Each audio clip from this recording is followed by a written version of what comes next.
Make Walters your spot for this NFL season. All indoor TVs are preset and are first come, first serve. They're proud to show every NFL game every week. A massage chair might seem a bit extravagant, especially these days. 8 different settings, adjustable intensity, plus it's heated, and it just feels so good.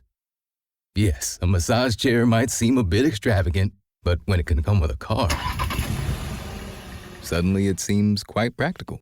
The all-new 2025 Volkswagen Tiguan, packed with premium features like available massaging front seats, it only feels extravagant. Whisenhunt into the wide. He delivers a swing and a high fly ball. Left center field deep. Moving back. Jung-Hoo Lee onto the warning track. Looking up. And it is gone. Goodbye. Bang. Zoom goes James Wood. His 25th home run of the year. RBI number 72. And it comes on the 3rd pitch of the game. James Wood snaps a homer drought. His last home run was back on July the 9th. Against the Cardinals in St. Louis. 2 balls, 1 strike. And the wide, the kick, and the pitch. Swing a long drive, left center field. This one is way gone. Nationals go back-to-back. That's deep into the bleachers in left center for Bell from the right side of the plate. And the Nationals lead it 3-0. DeJong and Bell go back-to-back. Bell's 14th of the season, just his 2nd from the right side. Absolutely crushed that one. There was never a doubt about it. And welcome to Nats Chat, along with MASNsports.com Nationals insider Mark Zuckerman, who is at Oracle Park in San Francisco. I'm Al Galdi, host of the Al Galdi podcast. At last, it has happened. James Wood has homered. Saturday was August 9th. Wood on Saturday homered for the first time since July 9th.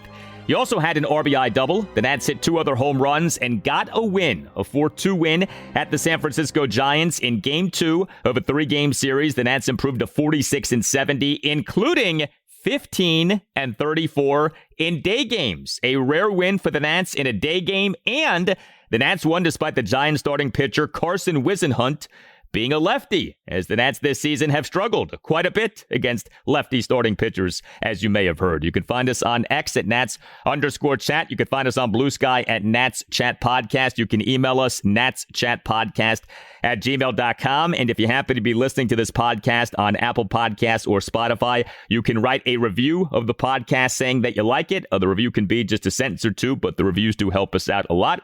We thank you very much for doing them. Nats starting pitcher Brad Lord on Saturday had another good outing. Nats closer Shoehei Ferrer, he on Saturday tossed 1 2/3 scoreless innings for the save. Mark, we have a treasure trove of positive topics to discuss on this installment of the Nats Chat podcast. I don't know when the last time is that we had this many good things to chew on. No, not at all, Al. This was truly their first just good all-around conventional win in quite a while, certainly since the trade deadline. The only other game that they won, of course, was the walk-off, that required the 9th inning rally last week against the A's. This was, sure, you could win by more. You'd love to have a little more offense, but this was just a nice, well-played game. You get early offense, 3 solo homers, a quality start, and the new back end of the bullpen, we saw it in full force, and it delivered. It got a little hairy at times. But the new guy at the back, Shoehei Ferrer, came through not just in the 9th, but in the 8th before even getting to the 9th.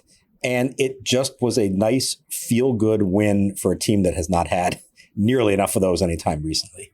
Very much so. And the tone was set by the man who led off the game with a home run, James Wood. He has been struggling, as you may have heard. But James Wood in this game, again, in the number 1 spot. He is the Nats starting left fielder, went 2 for 5 with a solo homer and an RBI double. Did strike out 3 more times, but we can forgive that. Wood with an opposite field RBI extra base hit in terms of these 2 hits. He and the Nats 1 run first, had a leadoff opposite field homer to left center field for a 1-0 Nats lead. Again, his first home run since July 9th. That really is something. July 9th was before the All-Star game, was before the home run derby. It had been exactly a month since Wood had homered. And then Wood in a Nats 1-run 6, a 2-out opposite field RBI double to the left center field gap on an 0-2 pitch for a 4-0 Nats lead. So it goes the opposite way with each hit. He has the double on an 0-2 pitch. I think we all understand it's one game. He's got to, start stacking one good game on top of another again. But this is the James Wood we've been wanting to see clearly. Yeah, and honestly, I thought Friday night there were some glimpses of this. He's still swinging at a lot of breaking stuff down and out of the zone. That's where he's getting in trouble. But when he's getting something over the plate, certainly when he gets a fastball over the plate, he is starting to do what we saw him do for the first half of the year and drive the ball, especially to the opposite field. In Friday's game, they were outs, but it was a couple of drives to left field. I think one of them reached the warning track. And now in this game, you have the home run, classic James Wood, fastball off a lefty, drive to left center field, stayed, closed with his front shoulder, his hip, everything about that looked great. And then the double, he hit it on a lower angle, but it was still a good solid rip to the opposite field. So he felt good about it. He admits, he's not there yet. He's still got to cut down on the chases, especially the pitches down below the knees. But some signs of life here from him. And you hope this isn't a one-off, that this is like a sign of things to come. I think it is because, again, it's not just the one swing for the home run. I'm counting like 4 or 5 swings over the last 2 days that have looked much more like James Wood. So for a while, it was looking like James Wood was very much going to challenge the Alfonso Soriano franchise record for home runs in a regular season, 46. Wood now is at 25 homers. Getting to 46 is going to be tough. What about getting to 40? Do you think that is still within the realm of possibility, or do you think we're more looking at a home run total in the 30s for James Wood? It's probably in the 30s. Now, there is enough time if he went on one of those tears, and we've seen him do that, of course, before, where he hits, 5 of them in a span of 8 games, something like that. That could change the narrative and put him in a position where he perhaps could do it. But he's got to show more to get through that. To get to 40 in a year in which you went a full month without hitting one, that's awfully tough. I don't know who's ever done that before, to be honest. Somewhere in the 30s would be great. And yeah, you wish it was, beyond that. But to me right now, it's about, can you get out of that funk? First time in his career that he's done anything like that. Can you get out of that? Can you get back to being yourself? And if at the end of the year we say, well, he had one bad month, otherwise a fantastic season, you can live with that and understand it's all part of the growing process for him. So the Nats for the game, 4 runs, and the Nats could have scored many more than 4 runs. So the Nats totaled 11 hits and worked 3 walks, but went just 1 for 11 with runners in scoring position. The 11 hits, though, were 3 homers, 3 doubles, and 5 singles. A lot of extra base hits for the Nats in this game. Josh Bell, he is the Nats starting first baseman and number 4 batter, 2 for 3 with a solo homer, a double, and a walk. Paul DeJong, he is the Nats starting second baseman and number 3 batter, 2 for 5 with a solo homer, a single, and a stolen base. DeJong and Bell hit back-to-back one-out solo homers in a Nats 2-run third. Each home run well over 400 feet per StatCast. It's amazing. The Nats have not been hitting any homers lately. Had 3 home runs by the end of the 3rd inning in this game. It was nice to see, wasn't it? And to see the back-to-back from a couple of guys who were in a prominent position in the lineup. And I know I heard it from fans when I put the lineup out at the beginning of the day, regretting or upset at some of those choices. But look, here, this is what they have to work with right now, especially against a lefty. So good for DeJong to come through like that. He, singled in the first at bat, homered in the second at bat. And Josh Bell had a really nice game. The homer, a walk, a double, and a line out to the warning track. And just in case anybody was worried, because I had the thought watching him on that double, it seemed like he pulled up a little lame on the way to second base, and he wound up being replaced by Nathaniel Lowe in the field. Nothing wrong with him. That was strictly a defensive change late in the game with them ahead. So a good day for Bell. He needed it. A good day for DeJong. He needed it. And yes, they could have added a lot more with some clutch hitting, but for a team that, as we've discussed, has seen the power production drop off so much since, mid-June, early July, really nice to see that come back for them in this game. Miguel Cairo is having some fun with these lineups. I mean, he is mixing stuff up. We talked about this in game 1 of this series, but you look at this lineup for Saturday. So James Wood again in the number 1 spot, CJ Abrams again in the number 2 spot, Paul DeJong 3rd, Josh Bell 4th, okay, Riley Adams 5th, Drew Millis was the designated hitter batting 6th. That really stuck out. Brady House, who batted 3rd on Friday night, was batting 8th in this game. Cairo is really just taking some liberties here with the lineup. I'm not mad at him. I mean, the offense has not been good, so you got to try stuff. But, man, we are seeing him do some things that we had not seen previously. I think he's just trying whatever he can to get this thing going one way or another. And, yeah, I noticed the thing with House, going from the 3rd spot for the first time in his career to the 8th spot, both of them against opposing lefties. I think he maybe saw that Brady looked a little overwhelmed, maybe tried to make too much of that assignment on Friday night. So let's take the pressure off and move him back down. And he did double in his first at bat, so that was good. Hit a couple of line drives as well. Look, they don't have a lot of options when it comes to the middle of the order, especially when you're trying to find right-handed bats against an opposing lefty. Luis Garcia sat again for the 2nd straight day, bad back. We'll see about Sunday. He did have an MRI, came back clean, so the hope is that he'll be fine and good to go against Justin Verlander on Sunday. But in his absence, and if you're going to lead off Wood, you got to find somebody else to hit in the middle of the order, and you saw Cairo take a shot today with some guys you don't normally see. And also recognizing that Millis is his better offensive catcher, at least hitting for average. You lose something defensively with him. Well, here's a chance to get both of them in the game. Better defensive catcher with Adams, also facing a lefty, and a chance to put Millis in there as well. And while Drew himself didn't do a whole lot in the game, I think it was worth taking that shot to see what that looked like. And can't complain about the end result of the game, right? Millis and Adams have been doing a pretty good job offensively. We've talked about that. Looping back to Wood, and while we're talking about the lineup, it's a small sample size, but Wood now 9 games as a number 1 batter this regular season, 5 home runs, OPS 1,213. We've talked about this, how when he has batted in the 1 spot, he has done quite well. I don't think you go too nuts with it because, like I said, the sample size is tiny. And look, he's a really good player. No matter where you put him, he's going to put up some numbers. But he does seem awfully comfortable batting in that number 1 spot. And I wonder if maybe that's where he should be. I understand you say a guy like Wood, you want to put him in the 2 or 3 spot, more RBI opportunities.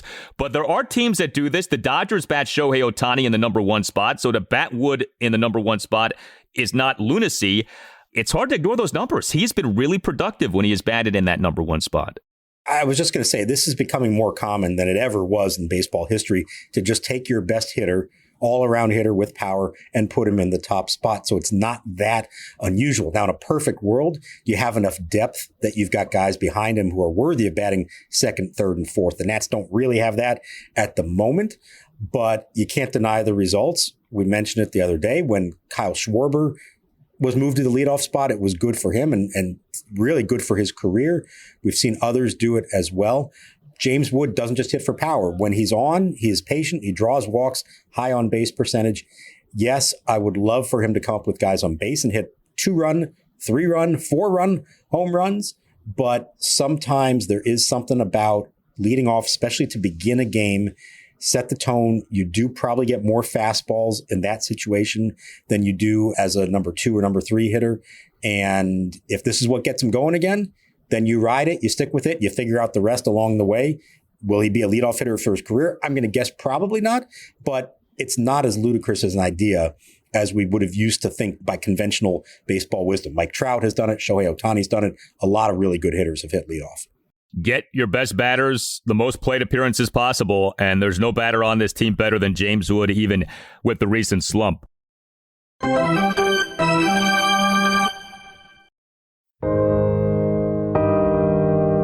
Hey Nats fans, after the exciting Nats game, have a listen to some relaxing solo piano music to unwind and help you go to sleep.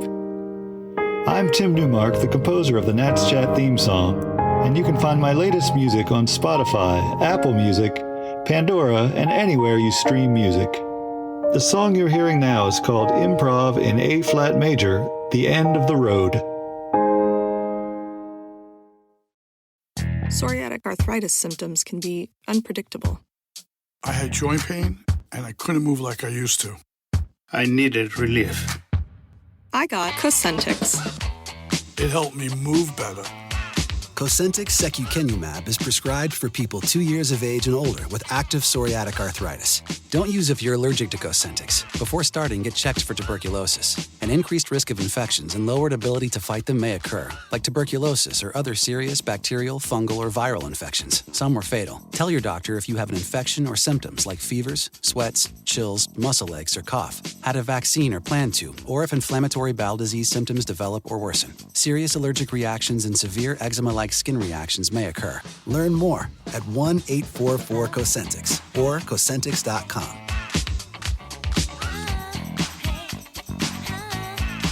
Ask your rheumatologist about Cosentyx.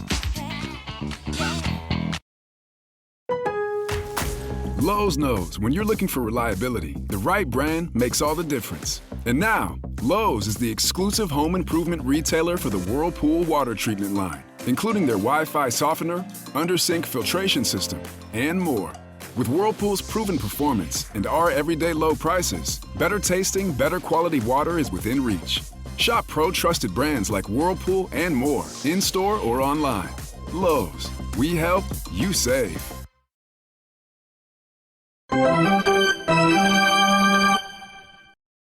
Here's the pitch. Strike three called. Fastball 95 at the belt over the outside corner. And Brad Lord finishes 6 innings as a starting pitcher for the second time in his big league career. He freezes Chapman for his 5th strikeout of the afternoon. Brad Lord was the Nats starting pitcher for this 4-2 win at the Giants on Saturday. Another good outing. 1 run in 6 innings, 5 strikeouts. Lord again had the run prevention. Lord again was pitch efficient. He threw 86 pitches over the 6 innings, threw a good number of strikes, 56 strikes versus just 30 balls. He gave up 4 hits, a home run, a double, and 2 singles. He issued 2 walks. This is becoming commonplace for Brad Lord. I feel like we now have come to expect this. He's going to go out there and he's going to do well. And he's been stretched out to the point now to where he can get essentially to 90 pitches. He can work 6 innings. Your updated stats for Brad Lord here, 39 games, including 10 starts, ERA 3.28, whip 1.21. It has been a pleasure to watch him. This has been a really encouraging development. Of course, we need to see more, but this is something what the Nats have here right now. And Brad Lord, because it feels like whether he's been in the rotation or the bullpen, he's come through. And since being inserted back into the rotation, it has been a super smooth transition. He has just adjusted to this perfectly. The acclimation process has been like non-existent. Yeah, I think the most impressive thing about this today is that there was nothing surprising about it at all. As you said, you kind of came to expect that this would be the case for him. Big moment for him in the 3rd inning, gets into a bases loaded jam. He's got to face Willy Adames, their number 3 hitter. He came through with a big strikeout and a beautiful changeup, pulled the string and had Adames completely out in front of it.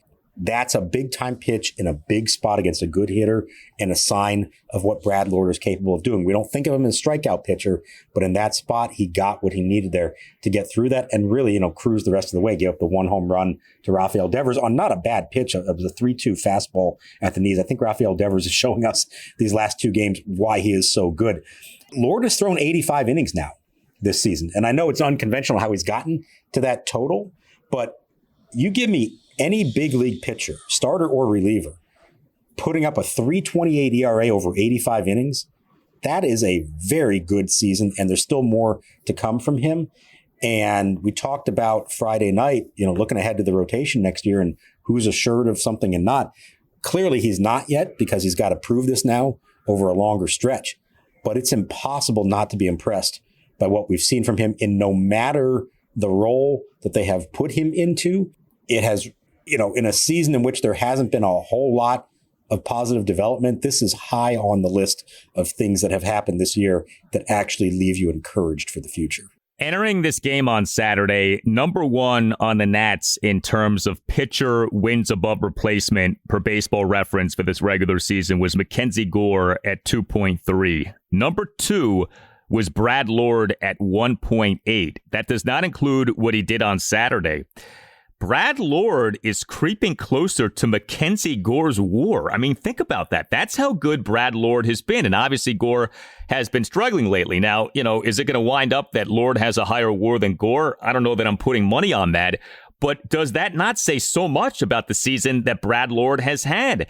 2 stints in the rotation, 2 stints as a reliever.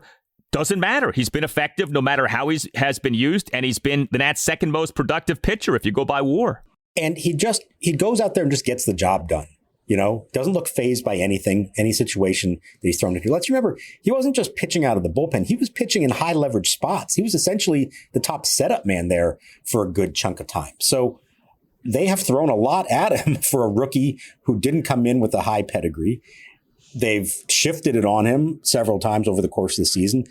And he's just gone out and done the job for the most part every single time. And I'm sure there are people that look at this right now and say, why wasn't he a starter all along? I hear you. I understand. I think you also had to look at what were the team's needs at the time. And you can understand why another bullpen arm was necessary. At this point, you've found something in him. You keep riding this. Hope that he turns this into a long-term success story for him and for the organization. Now, I don't want to get too caught up in the big picture because we were having these kind of conversations the last year or two about Jake Irvin and Mitchell Parker, similar, non-first round picks, kind of burst onto the scene and impressed us so much. And now over time, they're maybe coming back to earth. So it's entirely possible that happens to Lord as well. But what I do like from him is that just kind of no nonsense approach, goes out there, throws strikes. I don't care what situation you're going to put me in. I'm going to go out and keep doing the same thing. This team has really come to respect and trust Brad Lord to go out there and win them games. There is a resilience to Brad Lord, and I think when you have his background, an 18th round pick in the 2022 MLB draft out of the University of South Florida, the fact that he worked at Home Depot this past offseason, there probably isn't a part of him that's like, I've got nothing to lose here. I'm not supposed to be here. I'm not supposed to be doing this. My hard work, my diligence, my approach to this has gotten me here. I'm confident. I'm going to go out there and do what I do, and let's see what happens. And he's not fazed by anything, it feels like. It's been a treat to watch. So keep going, Brad Lord. Really encouraging development here for the Nats in recent months. The Nats bullpen in this 4-2 win at the Giants on Saturday. Overall good. 3 Nats relievers combined to allow 1 run in 3 innings. The law firm of Pilkington, Henry, and Ferrer nailed the door shut on the Giants. Connor Pilkington, a perfect bottom of the 7th. Cole Henry officially allowed 1 run in a third of an inning. He had what ended up being a 1-run 8th for the Giants, faced 4 batters but got just 1 out. He gave up back-to-back 1-out singles, then issued a 1-out 4-pitch walk to load the bases. And so Jose A. Ferrer was summoned for a 5-out save, and he got the job done. He tossed 1 2/3 scoreless innings for the save, came into the game bottom of the 8th, bases loaded, 1 out, Nats up 4-1. Ferrer to the first batter he faced, gave up a pinch, 1-out RBI sac fly by Wilmer Flores to cut the Nats lead to 4-2. Ferrer then generated a huge out, a swinging strikeout of the Giants' number 5 batter Matt Chapman with runners on first and second for the 3rd out. That in many ways was the game. Ferrer then tossed a scoreless bottom of the 9th. Despite giving up 2 singles, the Nats turned a great double play to end the game. So there's a lot to get through with the bullpen here. Ferrer was awesome. I want to get to that, but I did want to ask you this because I had this thought while watching this.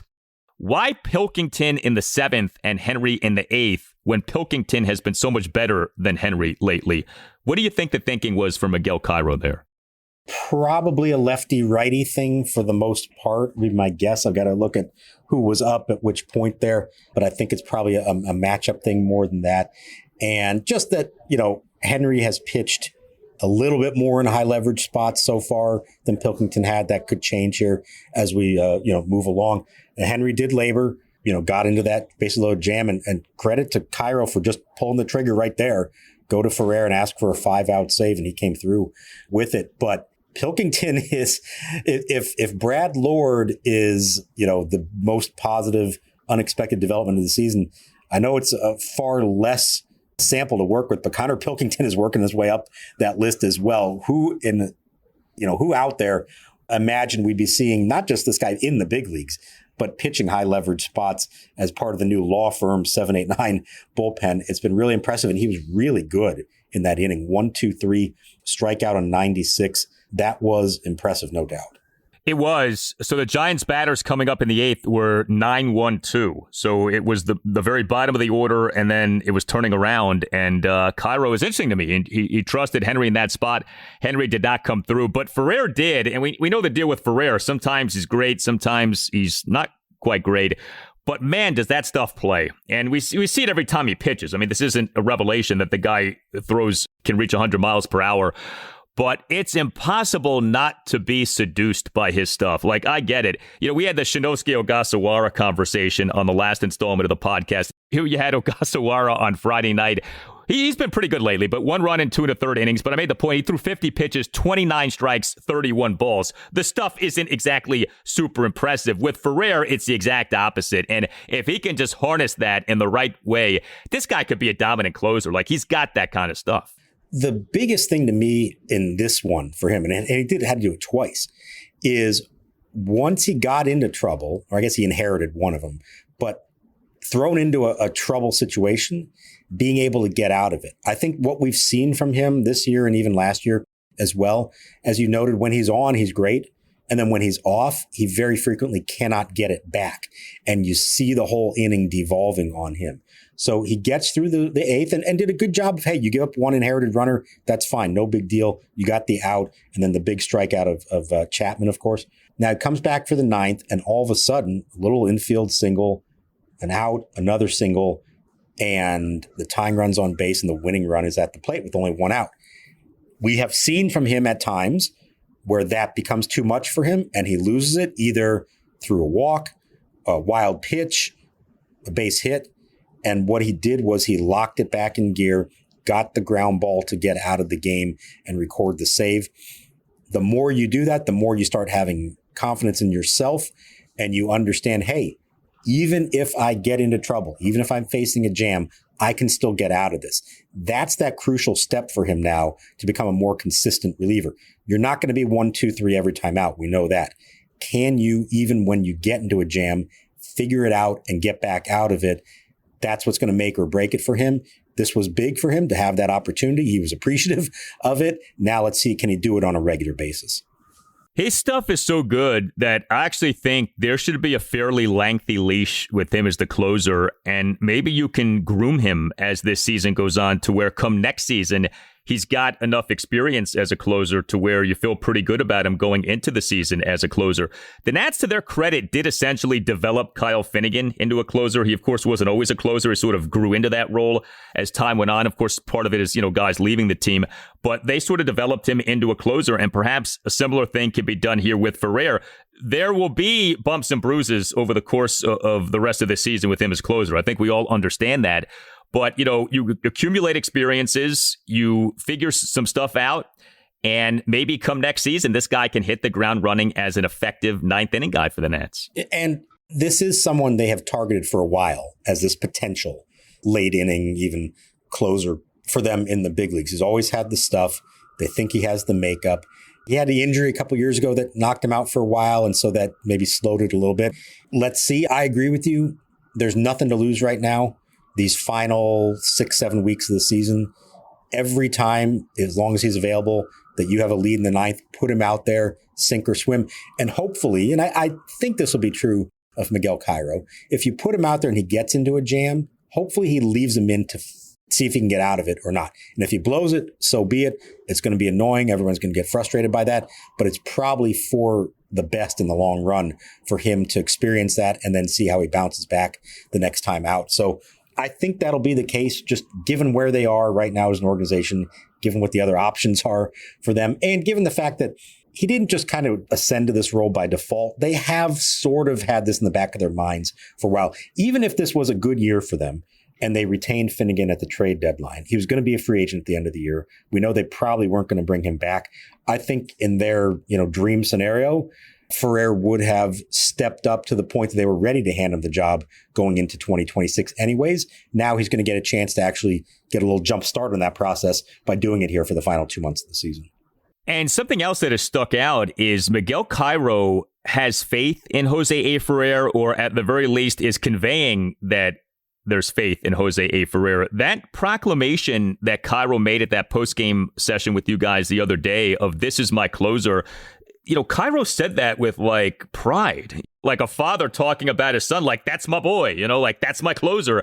And then in this game, he puts Ferrer into a tough spot. He's like, hey, kid, you just became our closer. Go get us a 5-out save at the Giants. And Ferrer came through. And I would think that means something to Ferrer, that the manager, interim as he may be, has a belief in him. And that can go a long way toward helping to build up and groom Ferrer as a closer. 100%. And you could hear it in Jose's own words after the game. This meant something to him, not just that he's been now entrusted as the guy, but in a situation like that where even if you get out of the 8th, you've got to come right back out and do it again in the 9th. And there's not really anybody else standing out there in the bullpen.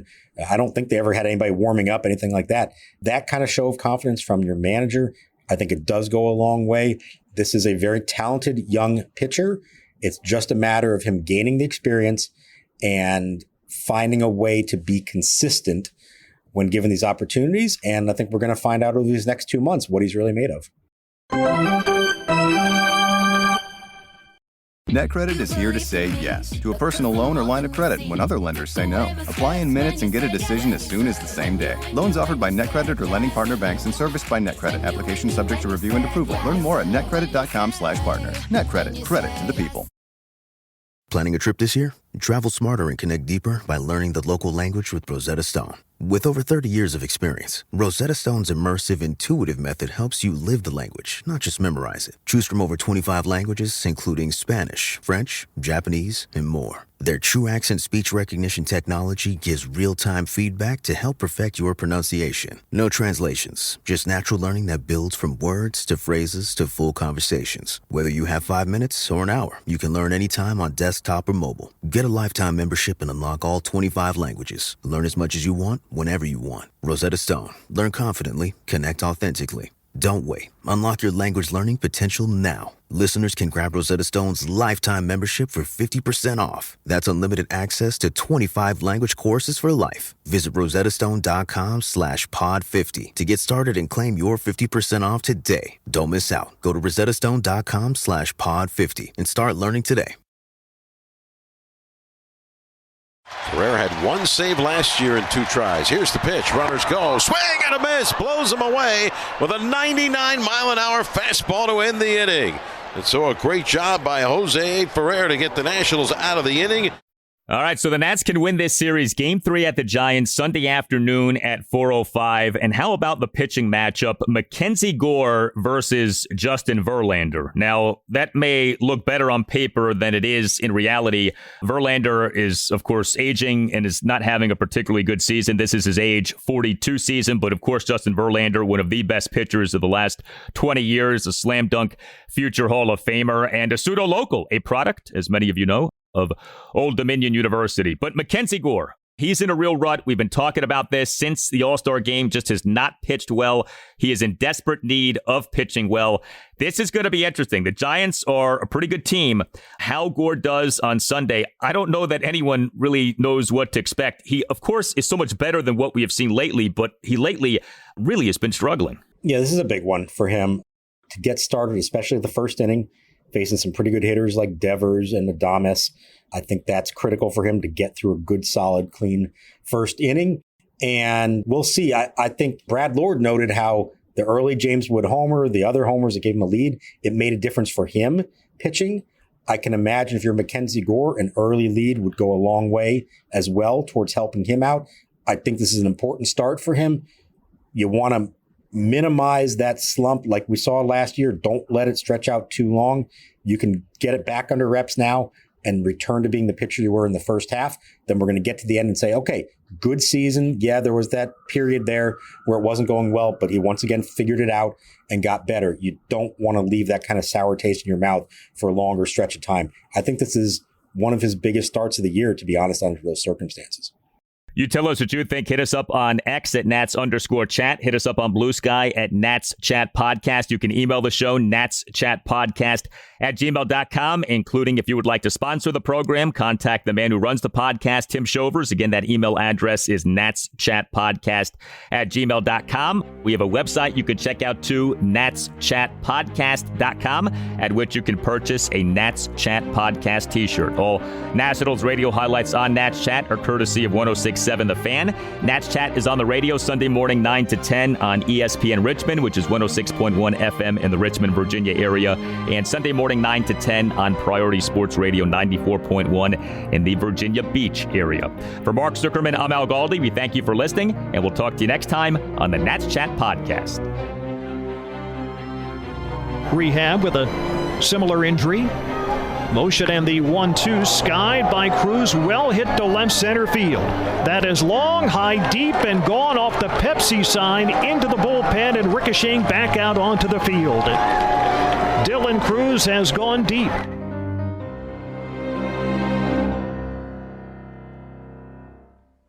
Bubba Wallace here with Tyler Reddick. You know what's more nerve-wracking than waiting for qualifying results? Waiting for the green flag to drop. Instead of pacing, you rev up with Chumba Casino's weekly new releases. It's like a fresh set of tires for your brain. Play for free at ChumbaCasino.com. Let's Chumba. No purchase necessary. VGW Group. Void where prohibited by law. See T&Cs. 21+. Sponsored by Chumba Casino.